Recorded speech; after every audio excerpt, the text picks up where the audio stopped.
Voici 8 red flags que tu peux retrouver dans ta relation dès le début, dans la phase de love bombing.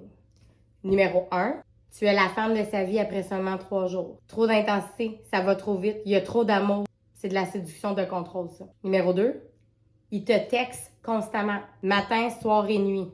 Ça semble super mignon au début, là, mais ça l'envahit ton espace, puis tu te sens tout le temps obligé de répondre dans la minute qui suit. Ou sinon, il te fait sentir coupable de ne pas lui avoir répondu tout de suite.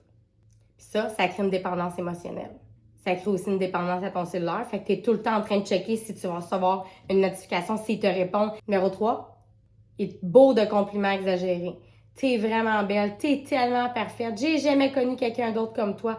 Oh mon Dieu, si tu savais comment t'es incroyable. T'es vraiment mieux que les autres, hein? Ça, c'est de l'idéalisation. C'est pas vrai qu'est-ce qu'il dit, là. Il dit tout le temps les mêmes paroles à tout le monde.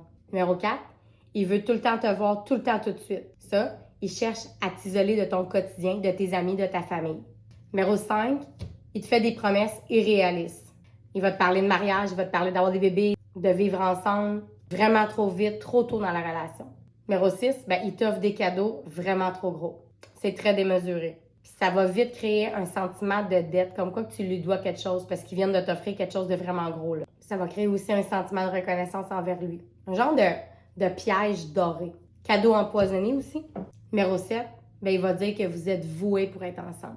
Comme d'un conte de fées. Pareil. Fait qu'en te disant ça, il invalide tes doutes qui commençaient à s'installer dès le début de la relation.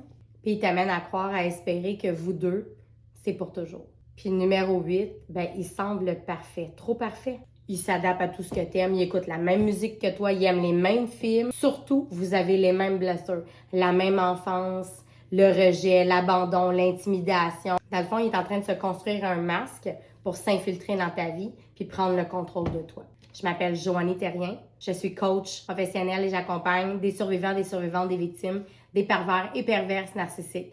Je suis la coach anti-PM.